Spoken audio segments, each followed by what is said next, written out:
conocer una breve línea de tiempo acerca de los padres o precursores de lo que es el cálculo, esto con el fin de comprender, conocer y pues razonar un poco más acerca de todo este movimiento matemático.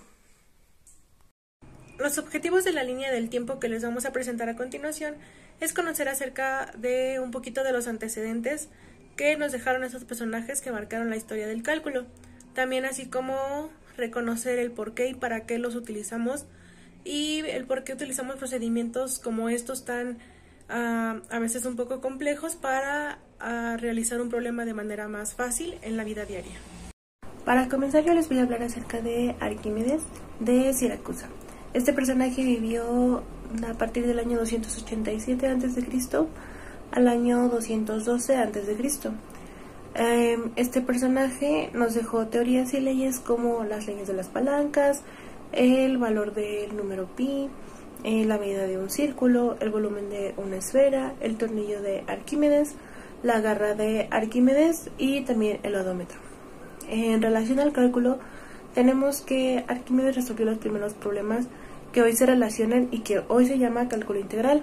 Además halló el centro de gravedad de un paralelogramo, así también como de un triángulo y de un trapecio.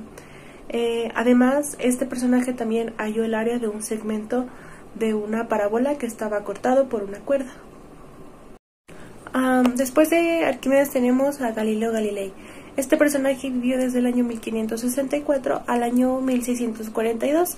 Este también nos dejó aportaciones, teorías y leyes como la teoría de los números, la geometría, la mecánica, la ley de la caída de los cuerpos, la ley de la inercia y el movimiento de los cuerpos celestes, las leyes del movimiento, la velocidad del sonido y el telescopio. Como sabemos, Galilei era un gran apasionado del número o del concepto infinito, y una gran aportación para las matemáticas fue la definición de conjuntos infinitos. Este se percató de que si a un conjunto se le quitaran ciertos números de elementos, como los que tiene, aún quedaban de otro tamaño, y esto se debía a que era infinito. Por ejemplo, si a un conjunto de los números naturales se le quitaban los pares, aún quedaban los impares. Otro descubrimiento matemático que también se le atribuyó a Galileo Galilei fue la cicloide. Esta es una curva con la cual pudo diseñar arcos en edificaciones y también en puentes. Hans Kepler nació el 27 de diciembre de 1571 y falleció el 17 de noviembre de 1630. Fue un astrónomo y matemático que en general fue uno de los primeros matemáticos que contribuyó al origen del cálculo integral. Esto porque él dio la primera prueba de cómo trabajaban los logaritmos en 1624 y también halló la manera o el método para calcular volúmenes sólidos de revolución entre 1615 y 1616. También calculó tablas de logaritmos con 8 decimales que se publicaron junto con las tablas rodolfinas en 1628, y también él utilizó un sistema de aproximación infinitesimal para calcular el área de un círculo. Esto porque él quería calcular el volumen de un barril. Kepler se planteó un problema máximo en 1615 y en general utilizó este sistema de aproximación infinitesimal para calcular áreas y volúmenes. René Descartes, de 1596 a 1650. René Descartes unificó la antigua geometría de álgebra e inventó lo que hoy en día conocemos como la geometría analítica, que es donde se sientan las bases para el desarrollo del cálculo. También clasificó las curvas conforme al tipo de ecuaciones que las producen. Igualmente utilizó las últimas letras del abecedario para designar cantidades desconocidas y las primeras para cantidades conocidas. Pierre de Fermat nació el 17 de agosto de 1601 y falleció en 1665, dejando un importante legado en el mundo de los números.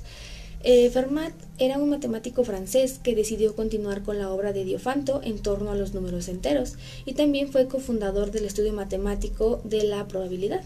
Además fue de los primeros en introducirse al cálculo infinitesimal y también fue el primero en comenzar con el estudio de máximos y mínimos desde 1636, sistema que hoy se conoce como derivadas. Otro aporte de Fermat fue que creó un logaritmo de diferenciación que ayuda a determinar los valores máximos y mínimos de una curva polinómica, esto para poder trazar la tangente. Fermat decía que la suma de dos valores al cuadrado era exactamente igual al valor de un tercer número al cuadrado.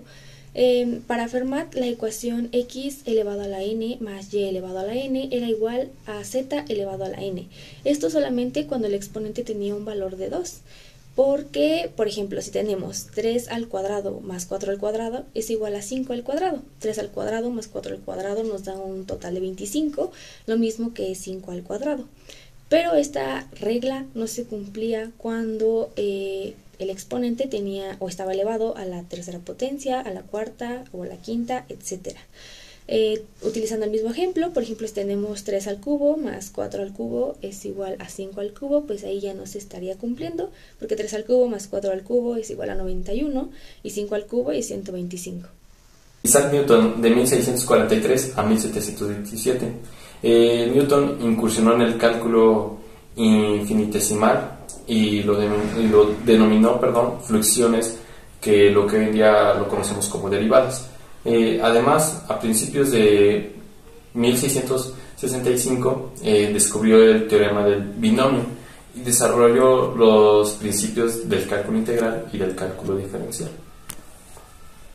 Continuamos con otro gran personaje que fue de vital importancia para el cálculo diferencial, que fue Gottfried Wilhelm Leibniz, de 1646 a 1716.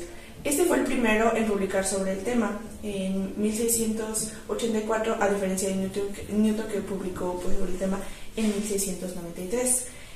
Su cálculo diferencia del de Newton principalmente en la notación diferencial de y, diferencial de x.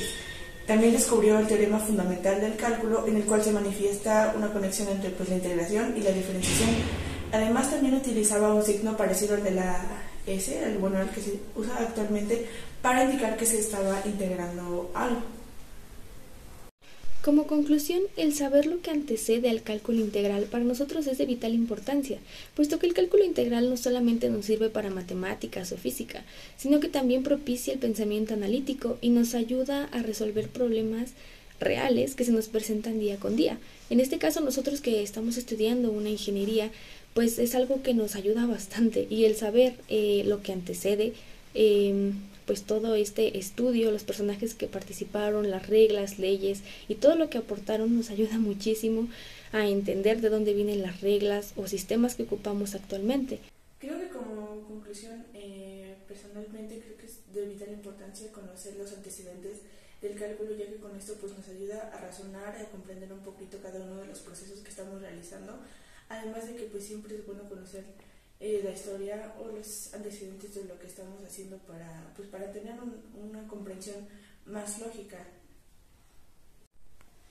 Como conclusión de mi parte, siento que el conocer un poco más de la historia del cálculo nos ayuda a conocer cómo es todo el desarrollo que estos personajes han aportado a lo que es el cálculo actualmente, para saber todo eso de las aportaciones que hicieron, cómo se fue mejorando poco a poco para tener el conocimiento de lo que hoy en día es el cálculo actualmente.